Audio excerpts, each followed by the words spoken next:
오늘은. 네. 예.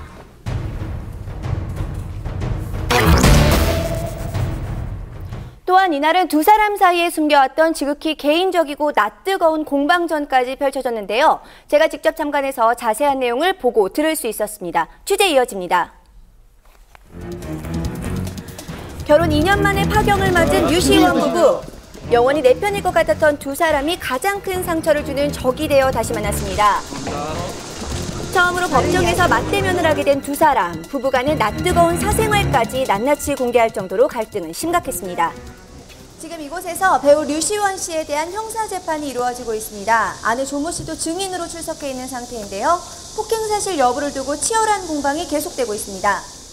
이날 법정에서 두 사람은 피의자와 증인 신분으로 마주했습니다. 그런데 공판이 시작되고 얼마 지나지 않아 20분간 휴정이 됐는데요. 재판의 공개 여부가 문제였습니다. 공인으로서 부부간 민감한 얘기가 다수 있으니 비공개로 진행했으면 합니다. 1년 반 동안 피고인이 언론을 통해 나에 대해 온갖 유언비어를 퍼뜨렸습니다. 그래서 저는 재판이 공개됐으면 좋겠습니다. 결국 아내의 의견에 따라 공개 재판으로 진행하게 됐습니다. 먼저 류시원의 폭언과 폭행 여부에 대한 내용이 거론되는데요. 남편은 평소에도 폭력 성향이 있었고 습관적으로 욕설을 자주 했습니다. 그날도 나에게 폭언을 하며 뺨과 머리를 쳤습니다. 조모 씨는 부부싸움 중에 녹음한 파일을 증거로 제출을 했는데요. 여기엔 내가 웃음냐, 까불지 마라 등 폭언을 하는 류시원의 목소리가 담겨져 있었습니다. 하지만 폭행은 없었다는 게 류시원 측의 입장입니다. 부인이 혼인기간이 짧다 보니까 재산분할 받기가 좀 어려우실 거예요. 폭행이 인정이 되면 위자료를 받을 수 있고 양육권을 인정받는데 아무래도 유리하게 될 테니까. 류시원 측에 의하면 아내 조 씨 측이 요구한 위자료는 재산 분할금과 합친 37억과 월 300만 원의 양육비라고 합니다. 고소의 주된 내용인 위치 추적에 대해서도 양측의 입장은 달랐습니다. 남편 류시원은 의처증 증세가 있었고 그래서 나를 감시하기 위해 GPS를 부착한 것입니다. 아내는 전화를 10번 하면 10번 다 받지 않는 사람이었습니다. 직업 특성상 출장이 많은데 연락이 안 되면 불안했습니다.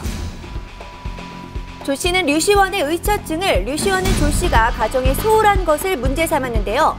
류시원은 아내가 보낸 휴대전화 동영상을 증거물로 제출했습니다. 아이가 보고 싶다고 했더니 휴대전화 동영상으로 아이가 자지러지게 우는 모습을 40초 동안 보여줬습니다. 그래서 집으로 달려왔더니 나와 아이를 두고 새벽에 집을 나가더군요. 아이를 달래느라 전화를 못 받았다고 하는데 남편은 믿지 않았습니다. 그래서 아이가 우는 걸 찍어서 보냈습니다. 그리고 남편이 집을 나가라고 해서 저는 친정으로 간 겁니다. 남편은 내가 뭘 한다고 해도 믿지 않는 사람이었습니다.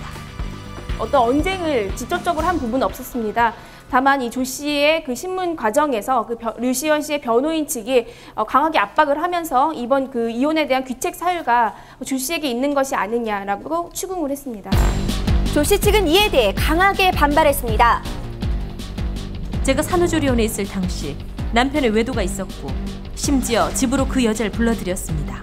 이 사실을 본인도 인정했습니다. 아내는 내 휴대전화에 있는 친한 동료들과의 투샷 사진을 보고 그 모든 여자와 외도를 했다고 생각했습니다. 아내는 나 몰래 내가 통화하거나 대화하는 내용을 100여 차례나 녹음해왔습니다.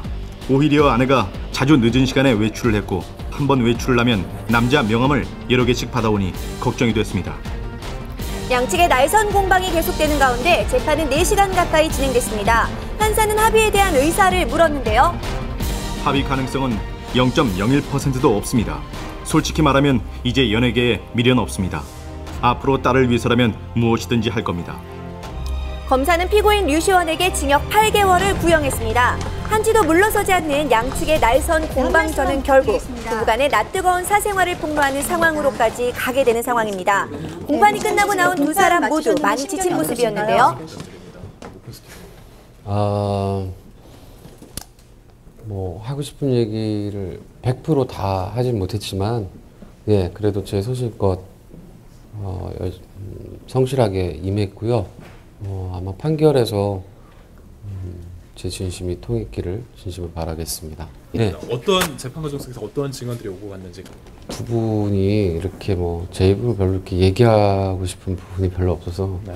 예, 어찌됐든 하고 싶은 얘기 너무 많지만 자제하고 있고 굉장히 힘들지만 버티고 있으니까요. 결과 나올 때까지는 좀 우리 언론 기자님들도 조금 자제를 좀 해주셨으면 좋겠습니다. 저의